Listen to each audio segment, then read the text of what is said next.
All righty, folks, we are about to see something for the first time. You're going to be the only folks that have seen this kind of top secret stuff.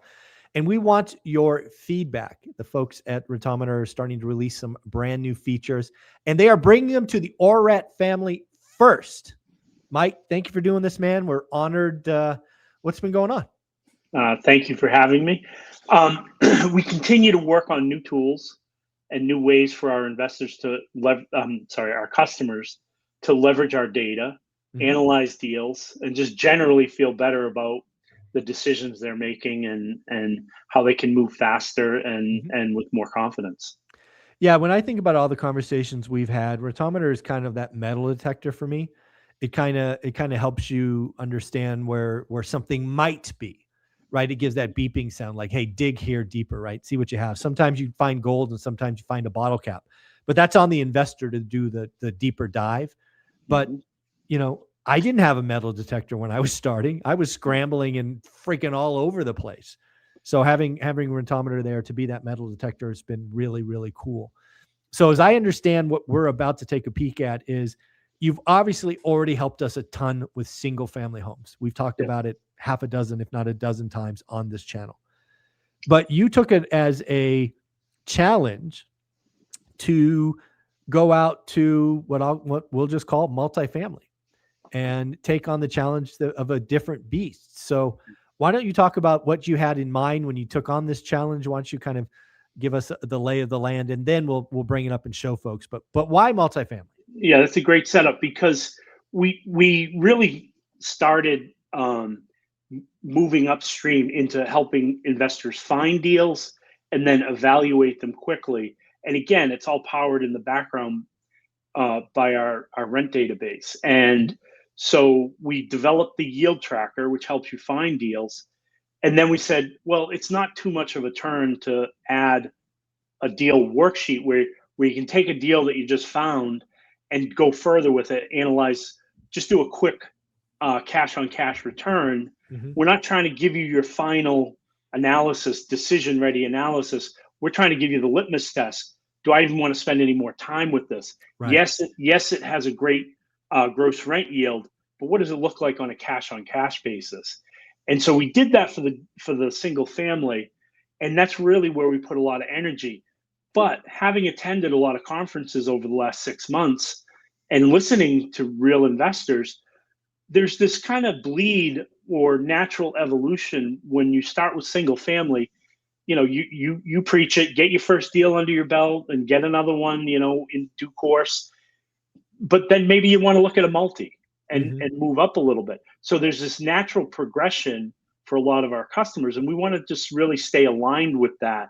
So it looks funny to have a single family deal worksheet, but then I want to look at a fourplex or a 6 or a 10 unit building, and I can't use the deal worksheet anymore. Right. So we just said, let's add this incremental. You could certainly do a large deal on this. I think you should be careful how big a deal you do it, right? So I'll highlight some of the, not limitations, but where we think it's appropriate. Well, I just think there's some, I just think about our own personal experience, right? We did residential, which was singles to fourplexes for the first 5 or 6 years. And then we got a 5, and 5's not that much different from a 4, but it is on a lending perspective because you jump into the commercial. And then we did a 10, Olivia did a 7. I think the biggest we ever did was a 20. But then, there are people doing, 100, 200, 300. I just got to tell you, if you're playing at that game, it's different. It is. And you've got to look at it. But I look forward to seeing what you guys have done, because I know firsthand that a single versus a multi is different. So want me to bring it up? Yeah, let's take a look at it. There we go. So again, what we're trying to do here is cut people through some of the extra work. Normally, if you're evaluating a deal, you would go to our system, you'd run it, you'd get the rent data, and you would take it to a spreadsheet, put it in the spreadsheet, manipulate the spreadsheet, and then get to your answer. So we said, well, wait a second. All that spreadsheet stuff is pretty programmatic. We can set that stuff up.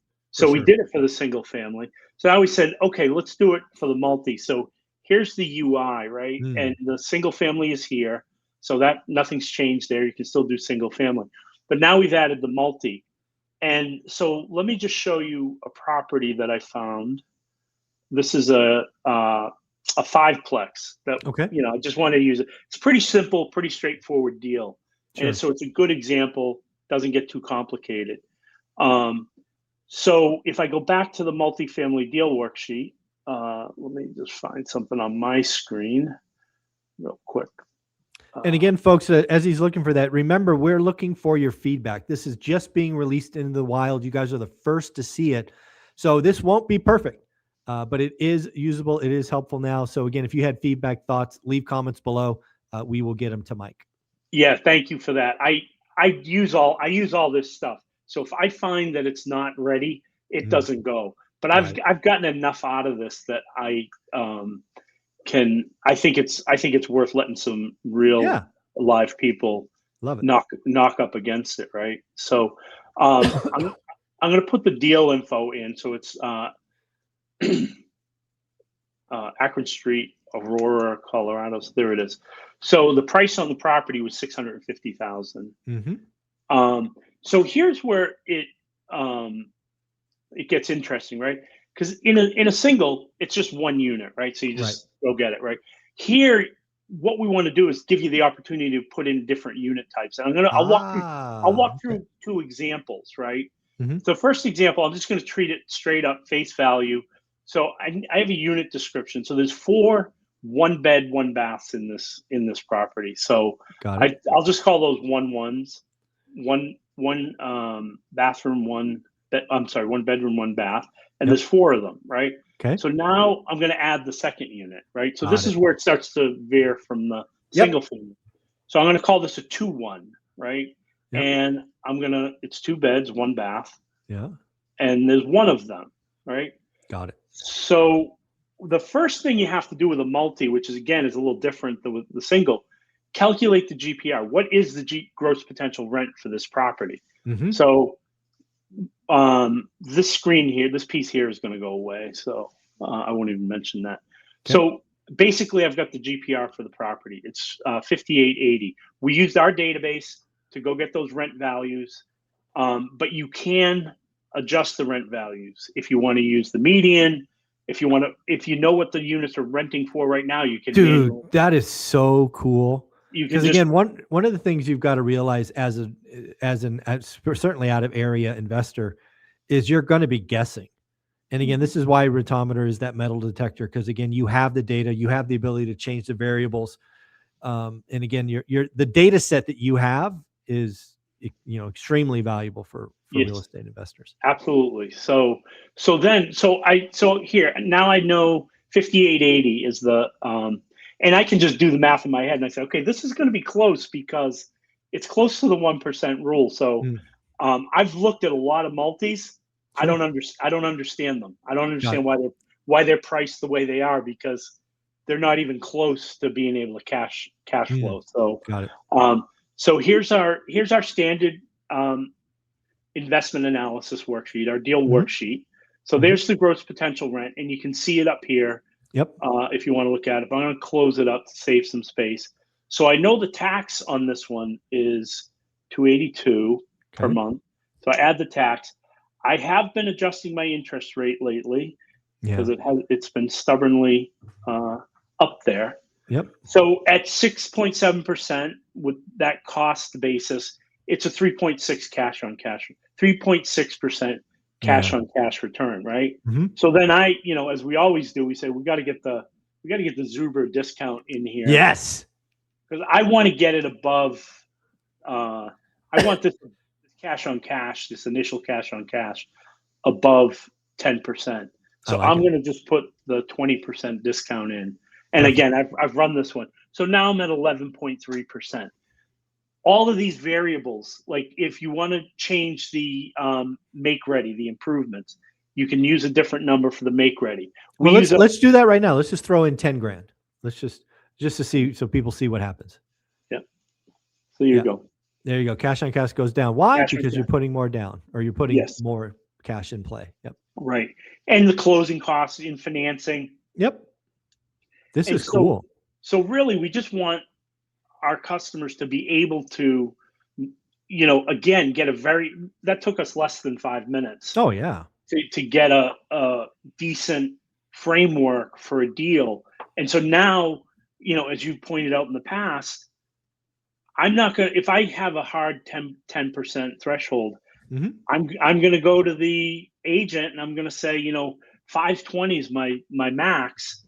Put it in the book. Yeah. If you don't have anything 30, 60 days from now, give me a call. Yeah.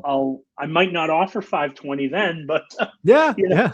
you know how it goes. It's like, I'll do it for 520, but here's why I'm not going to go above it.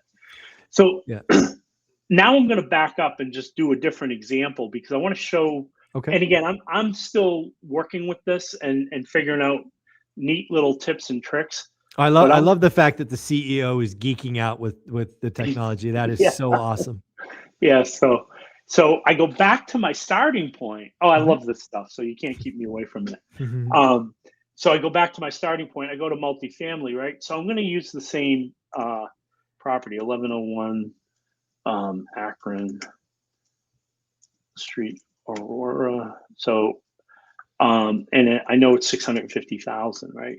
Yeah. Now, let's say I've done some digging on the property and I find out that 2 of the 1 bedrooms are fully renovated and 2 of them are not, right? Got it. Okay. And so I can say, okay, I'm going to put a 1-1.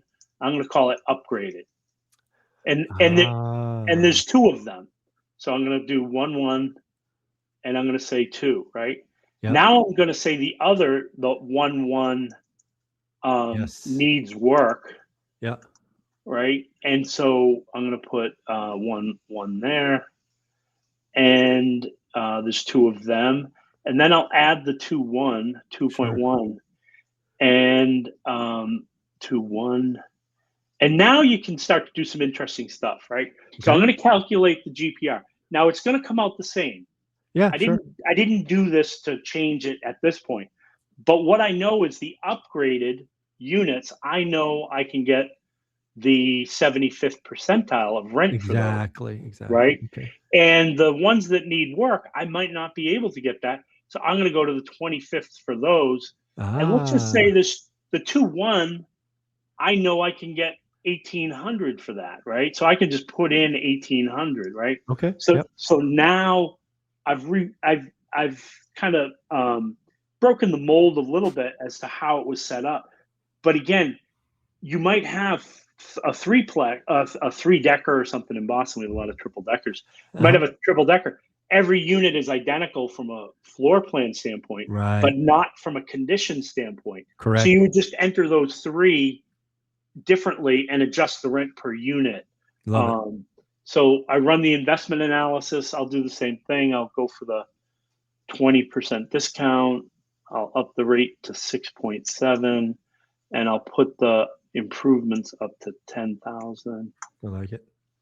And I need to do the property taxes of 282. So there we go. There you It's a go. little better rent number. So now I'm up to 13.4%. I still have that 10,000 out of pocket, Mhm. but I could go in there. Maybe I want to get I only want to be above 10. So maybe I can go in a little more aggressively Yeah. and just do 15%. Yeah. Again, it's really just trying to give you a jumping off, a really solid jumping off point for a framework of a deal that you want to try and get done. Yeah, the thing I love about this is the other thing that happens naturally the more you use this as an investor is you understand which variables impact cash on cash the most, right? Absolutely. Earlier you took improvements from I think 2,500 to 10 grand. That's a hit. You understand if you can get rents higher, what does that do? Discount, right? Down payment, closing costs, taxes. All of these have ripple impacts on that bottom line. And the more you play with this, the more you observe, you'll understand what's the biggest impact on cash on cash. Absolutely. And it can definitely help shape the type of investor you are, right? Because if, I look at a lot of single family deals And I was trying to figure out if a deal, I come across these deals literally down to the studs. You know, you look for an off-market deal and it's a shell on the outside and it's, 250,000 below market, the price. Right. And you look at the inside, you go, oh, now I know why. Now I know why. I usually just push those off and say, those are going to be better flips, probably. Yeah, probably. So I'm not going to mess around. There's too much risk for a buy and hold, maybe. So I'll go after something else. But if you look at a property and you say, if I'm going to put 40,000 in, right, how much do I have to take off the price in order to hold that cash on cash? Exactly. It's not a one-to-one. Yeah. It's not a one-for-one correlation. So it's like a point and a half. Yeah. You have to take off in order to balance that cash on cash. So, like I said, it will help shape. Like you will see a deal and you'll see 40,000 worth of work, and you say, "This one is too close. There's no way if I put that 40,000 in, so I'm not even going to take that deal on." Yeah. And you start to see stuff like that. So yeah, the other thing that this should do with you is it should help you build your offer. Right? Because let's look at this example that we have on the screen right now. It looks good. Let's say you go do inspections and it comes back and it needs 50 grand of improvements, right? You eyeballed it. You thought 10. Can you change it to 50 for improvements, please? Oh, yeah. Yeah. Where's it right there? 50. All right. So now that you know this, because you've done your inspections, your return is now below your minimum of 10%, staying with our example. You're going to go back to the seller and the agent, however you're having these communications, and going, hey, we need to mark this, we need to trade this down. Or again, this is all about formulating the offer. Or you, the seller, can do the repairs. Right. So you could stay in escrow. You could keep the price point. You can keep everything. But in this example, you're going to ask the seller to do $40,000 in repairs. Right. So, seller, take your pick. Do you want to do the work, or do you want me to do the work? And most of the time, you know the answer, right? Of course. They want out. Oh, exactly. Hit the exit. One other use case that I thought of, and I won't go into it too much, but if you come across a property that you think is like the tenants have been there for 5-10 years, and you think that it's under market, right? You could run it at what it is, and that's the deal you go at with the broker. But then on the side, you run it the other, so you run the offer scenario, and then you run the before and after, the stabilized scenario, and then you can just compare the two. So you can save these. Oh, very cool. You can save them so you can view your history. But one of the things is you can rename them also. So I'm going to rename this one basic, right? Yeah. But so that's just a basic. But let's say I wanted to run a scenario where I wanted to test it against the market rents and see if there's a value add play and how much would I have to put in. So lots of ways you can use this. And like I said, we're really just trying to save our customers time and get them through this process faster. Yeah. I mean, at the end of the day, one of the biggest risks people have is not understanding the rent. And of course, in the name, Rentometer has the database, has the access, not only to singles, but obviously now multifamily as well. So I love the fact that you're digging for gold. You're the metal detector for folks. So Mike, where can people go? Rentometer.com, deal worksheet and yield tracker, and Mike at rentometer.com. Love the feedback. Yeah, I love the fact that you have you give away your email. What is the email one more time? Mike at rentometer.com. Thanks, buddy. Take care. All right. Thank you.